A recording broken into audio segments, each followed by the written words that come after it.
Halo Sobat AI, sebelum saya lanjutkan untuk membahas legenda yang sudah tidak asing lagi di telinga kita, alangkah baik untuk Sobat AI dukung channel ini dengan cara subscribe, like, dan komen. Dukungan kalian sangatlah berarti.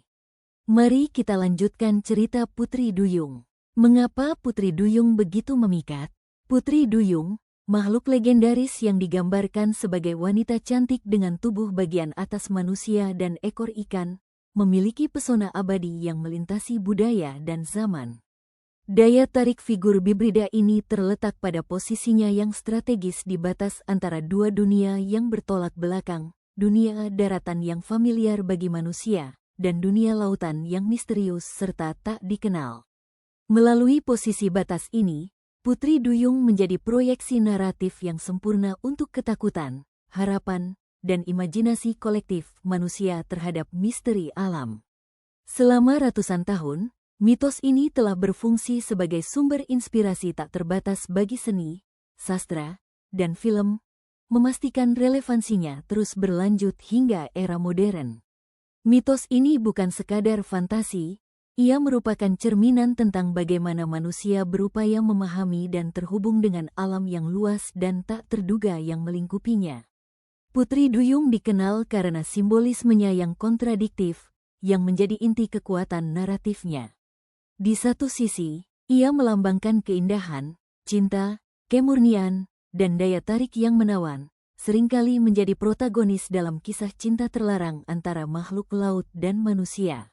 Di sisi lain, mitologi juga memposisikannya sebagai pembawa bencana dan godaan, dikaitkan dengan kekuatan alam yang destruktif seperti ombak dan badai.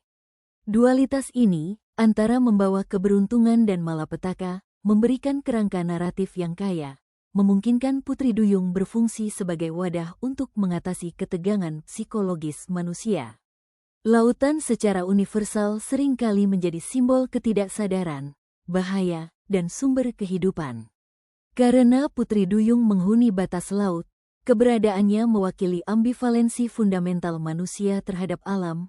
Kita menginginkan manfaatnya, keberuntungan atau sumber daya, tetapi kita juga takut akan hukuman atau kekuatan alam yang tak terkendali.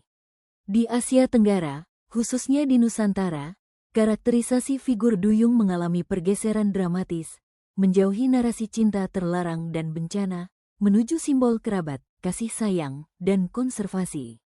Perbedaan fundamental ini didorong oleh observasi yang dekat terhadap dugong, mamalia laut yang menjadi inspirasi di balik legenda tersebut.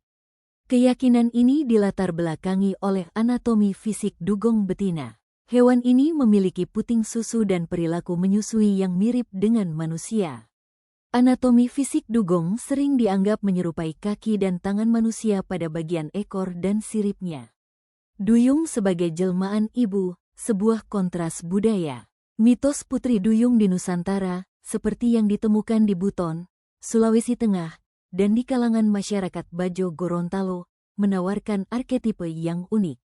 Berbeda dengan narasi barat yang berfokus pada putri muda, dewi yang jatuh cinta, atau godaan, cerita rakyat Nusantara secara konsisten menggambarkan Duyung, dugong, sebagai jelmaan seorang ibu atau saudara.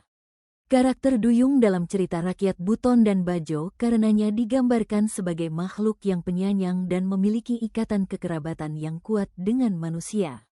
Mitos Nusantara bergerak dari domain mitologi romantis, tragedi ke domain sosial ekologis, perilaku maternal dugong dan resonansi mitos. Dugong adalah mamalia laut yang dikenal karena sifatnya yang sangat protektif, yang memperkuat interpretasi budaya sebagai figur keibuan. Induk dugong mengandung selama 13 hingga 14 bulan dan hanya melahirkan satu ekor bayi setiap periode kehamilan. Mereka bahkan berenang ke perairan dangkal untuk melahirkan, berharap anaknya aman dari predator alami. Perilaku paling kritis yang mendukung mitos keibuan adalah perawatan anak. Sesaat setelah lahir, induk dugong akan mengangkat bayinya ke permukaan agar bayi tersebut dapat menghirup napas pertamanya. Sejak saat itu, terjalin keakraban yang intens antara induk dan anak.